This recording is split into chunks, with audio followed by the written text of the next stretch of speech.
Madison grew up on Montpelier, his family's plantation in Virginia. Like other southern plantations, Montpelier depended on slave labor. When Madison left for college on August 10, 1769, he arrived at Princeton accompanied by his slave Sawney, who was charged with Madison's expenses and with relaying messages to his family back home.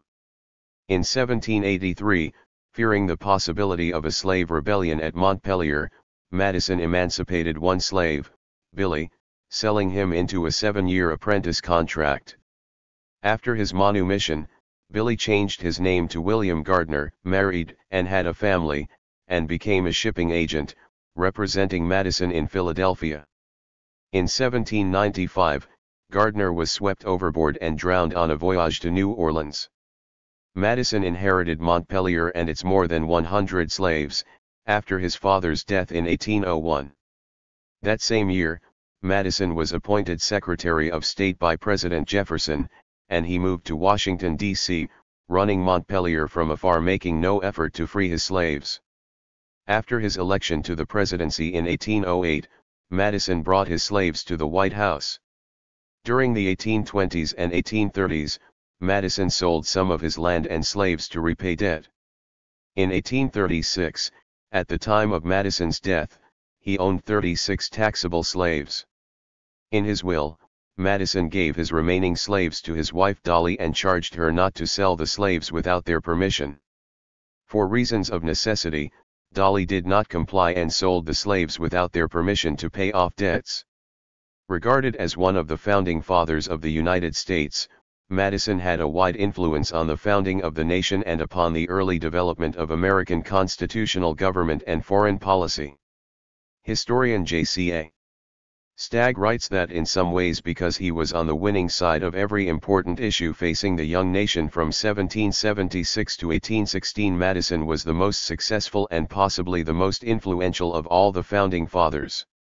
Though he helped found a major political party and served as the fourth president, his legacy has largely been defined by his contributions to the Constitution. Even in his own life he was hailed as the father of the Constitution.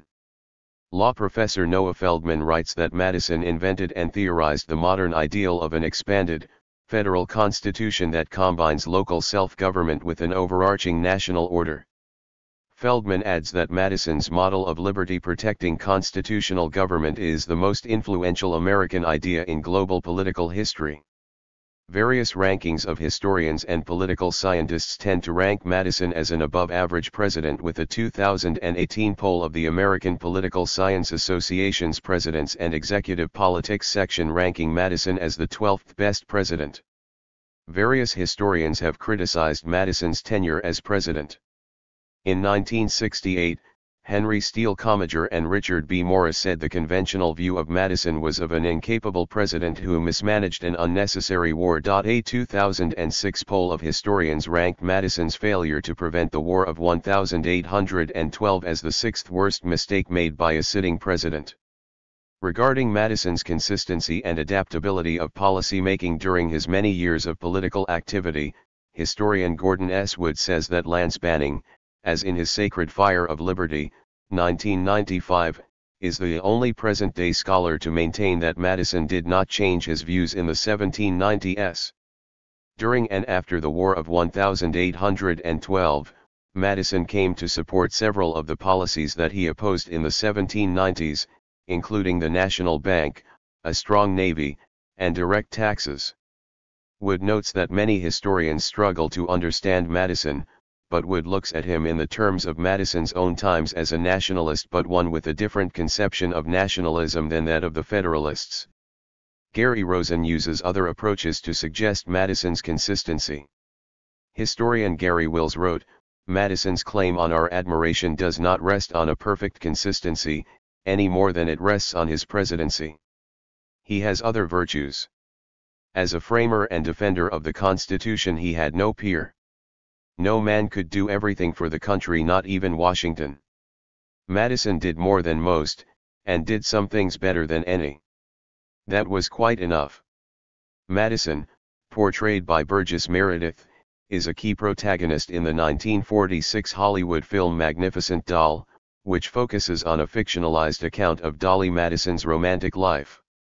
Madison is also portrayed in the popular musical Hamilton, played by Joshua Henry in the original 2013 Vassar version and then revised by Oki Ariat Anayadowan for the 2015 Broadway opening. In the Broadway musical, Madison, joined by Jefferson and Burr, confront Hamilton about his affair to Kerr in the Reynolds Affair by intoning the rap lyrics to the song We Know. Anayadowan won a Grammy Award for his portrayal of Madison.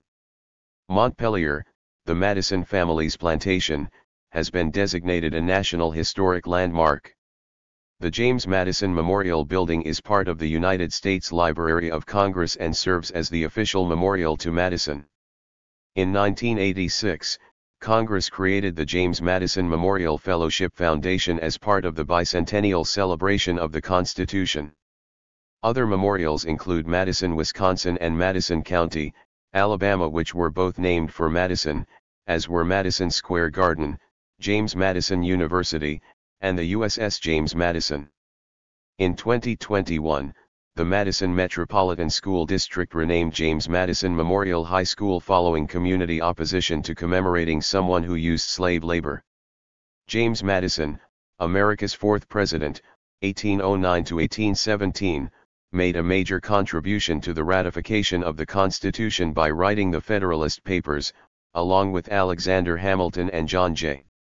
In later years, he was referred to as the father of the Constitution. At his inauguration, James Madison, a small, wizened man, appeared old and worn. Washington Irving described him as but a withered little apple John. But whatever his deficiencies in charm, Madison's wife Dolley compensated for them with her warmth and gaiety. She was the toast of Washington. Born in 1751, Madison was brought up in Orange County, Virginia, and attended Princeton, then called the College of New Jersey.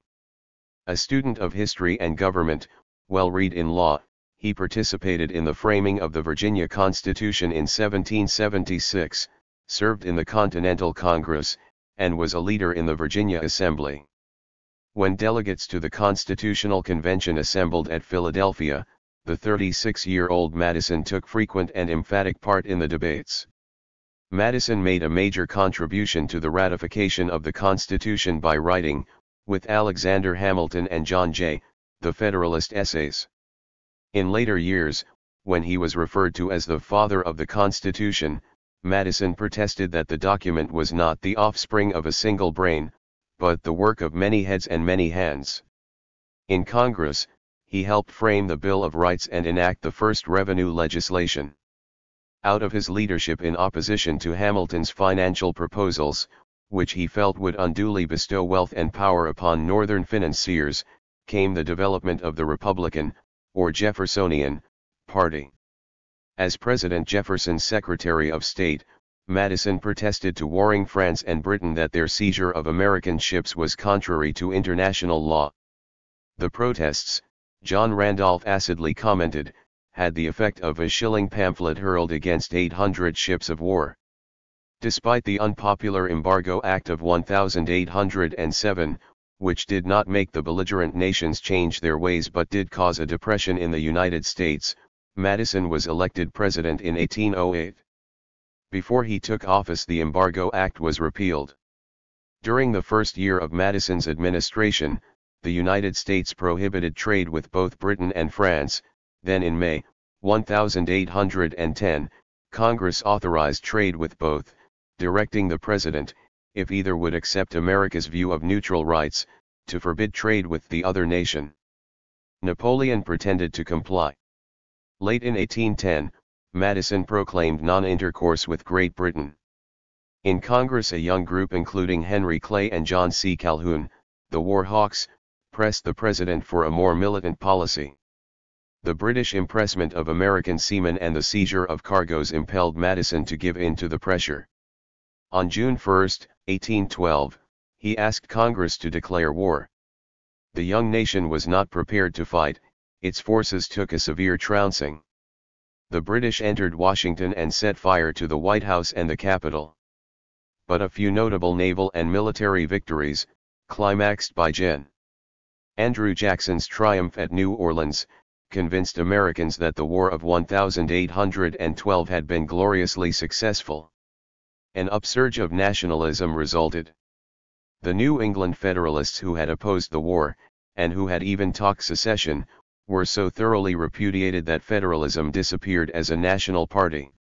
In retirement at Montpelier, his estate in Orange County, Virginia, Madison spoke out against the disruptive states' rights influences that by the 1830s threatened to shatter the federal union. In a note opened after his death in 1836, he stated, "The advice nearest to my heart and deepest in my convictions is that the union of the states be cherished and perpetuated." The oldest of 12 children, James Madison was born on March 16, 1751 to James and Nellie Madison. James Sr. was a slave owner and planter. In the early 1760s, he constructed a new home in Orange County, Virginia, and the family moved into the plantation estate, Montpelier. Although James Madison was often ill as a child, he was also naturally inquisitive and studious. He pursued an education at the College of New Jersey, later known as Princeton University, and graduated in 1771. Madison returned to Virginia and was elected to the Virginia legislature in 1776, where he befriended Thomas Jefferson. When Jefferson was elected governor of Virginia in 1779, Madison worked closely with him on the governor's council. In 1780, Madison was called upon to represent Virginia in the Continental Congress, making him the youngest delegate at 29 years old. In 1783, Madison returned to the Virginia state legislature, where he worked to pass the Virginia Statute of Religious Freedom in 1786, a document originally penned by Jefferson. As the national government struggled to operate under the Articles of Confederation, Congress called for a constitutional convention in 1787. Ahead of the convention, Madison spent months in his library drafting a document now referred to as the Virginia Plan. The Virginia Plan laid the foundation for the United States Constitution, proposing a centralized government consisting of 3 branches, where each branch would provide checks and balances so that no branch could become too powerful. Over the next several months, Madison played a central role convincing the delegates to create a new government with more authority and centralized power rather than simply revising the Articles of Confederation. After the delegates completed the Constitution, they submitted it to the states for ratification. As the state legislatures deliberated, Madison worked with Alexander Hamilton and John Jay to author a series of letters defending the Constitution. These letters, known as the Federalist Papers, were published in newspapers throughout the country. On June 21, 1788, New Hampshire became the 9th state to ratify the Constitution, securing enough votes to become the law of the land. In 1789, Madison was elected to the U.S. House of Representatives, where he served 4 terms and fought to secure the passage of the Bill of Rights. In 1794, James Madison married a Quaker widow named Dolley Todd. 3 years later, he left Congress and returned to Montpelier with his wife. In February 1801, James Madison inherited the estate and over 100 enslaved individuals upon his father's death. After the election of 1800, President Thomas Jefferson named Madison Secretary of State. In this position, Madison supported the expansion of the United States with the Louisiana Purchase, opposed the seizure of American ships as Great Britain and France warred with one another, and backed the widely unpopular 1807 Embargo Act, which restricted trade with other nations. In 1808, Madison was elected as the 4th President of the United States.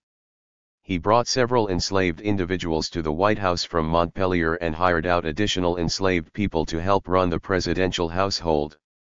As White House hostess, First Lady Dolley Madison helped develop a social season in the fledgling capital city. Her Wednesday drawing rooms were lively occasions, and they brought together members of different political parties at the White House. During his presidency, Madison faced mounting tensions between the United States and Great Britain. British forces continued to harass American ships, as well as seize cargo and impress American sailors into the Royal Navy. The warhawks in Congress pressed Madison to consider military action. On June 18, 1812, the United States declared war on Great Britain. The War of 1812 continued into Madison's second term, as the underprepared United States attempted to defeat the British. On August 24, 1814, in retaliation for the American burning of York, the British entered Washington, D.C. and set fire to the White House, Capitol Building, the Treasury, and other government buildings. 4 months later a peace agreement was brokered, and the war officially came to an end with the ratification of the Treaty of Ghent in February 1815. After serving 2 terms, Madison retired to Montpelier in 1817. In his final years, Madison continued to rely upon enslaved labor to run his plantation. He also became an active member of the American Colonization Society, an organization that advocated for removing African Americans from the United States and sending them to a settlement colony in Africa. Madison served as the Society's president for 3 years before he passed away at Montpelier in 1836. He is most remembered as the father of the U.S. Constitution. Thank you for watching this video.